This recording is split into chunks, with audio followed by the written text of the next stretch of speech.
আপনি কি কখনো ভেবেছেন পরিবার সহ আমেরিকায় স্থায়ীভাবে বসবাস করবেন, নিজের এবং সন্তানের জন্য উজ্জ্বল ভবিষ্যৎ তৈরি করবেন?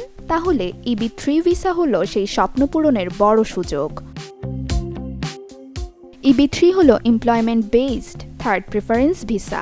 এটি একটি কর্মসংস্থান ভিত্তিক ইমিগ্র্যান্ট ভিসা যা যুক্তরাষ্ট্রে স্থায়ী বসবাস এবং কাজের সুযোগ করে দেয়। আর এখানে মূলত কোনো আইএলটিএস লাগছে না, ইভেন ব্যাংক স্টেটমেন্টও লাগছে না।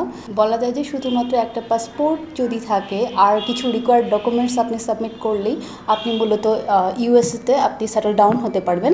গুড নিউজ হচ্ছে বর্তমানে আইআইসি হচ্ছে নাফসা, AIRC, ICEF এবং ব্রিটিশ কাউন্সিল দ্বারা সার্টিফাইড। EB-3 এর বিশেষত্ব হল এই ভিসার মাধ্যমে দক্ষ পেশাজীবী এমনকি অদক্ষ কর্মীরাও যুক্তরাষ্ট্রে গিয়ে গ্রিন কার্ড পেতে পারেন। অর্থাৎ আপনি যদি গ্র্যাজুয়েশন সম্পন্ন পেশাজীবী হন অথবা সাধারণ শ্রমিক হিসেবেও কাজ করতে সক্ষম হন, তাহলে EB-3 আপনার জন্য একটি বিরাট সম্ভাবনার সুযোগ।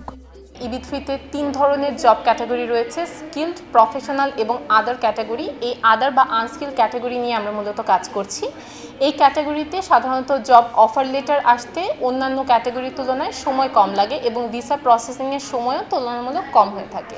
আমরা ইউএসএর টপ এমপ্লয়ারদের সাথে সরাসরি কাজ করছি এবং আমাদের নিজস্ব অ্যাটর্নি এবং লয়ার রয়েছেন যারা আমাদের ক্লায়েন্টদের ফাইল প্রসেসিং করে থাকে। IAIC international admission and immigration consultant আপনাকে দিচ্ছে যুক্তরাষ্ট্রের স্থায়ী বসবাসের সবচেয়ে নির্ভরযোগ্য সমাধান। খুবই ভালো লেগেছে ওনাদের সিস্টেমগুলো, প্রসেসিং, কি টাকা পয়সা পরিশোধ করতে হবে আফটার ভিসা, বিফোর ভিসা, ওনাদের processing charge, A to Z সকল বিষয়ে খুব ভালো কাউন্সেলিং করেছে আমাদেরকে। অনেকগুলো ডিটেল জানতে পেরেছি যেগুলো আমি জানতাম না আগে। প্লাস আমি ভিসা ইস্যুস নিয়ে প্লাস অ্যাপ্লিকেশন নিয়ে অনেকগুলো প্রসিডিওর এগুলো জানতে পেরেছি। Overall good. এই ভিসায় যাওয়ার আগেই আপনার হাতে থাকবে চাকরির অফার লেটার, অর্থাৎ আমেরিকায় পৌঁছানোর পর আর আপনার চাকরি খুঁজতে হবে না। অর্থাৎ EB-3 ভিসা শুধুমাত্র একটি ভিসা নয়, এটি আপনার এবং আপনার পরিবারের জন্য আমেরিকায় নতুন জীবনের দুয়ার খুলে দেওয়ার একটি মাধ্যম।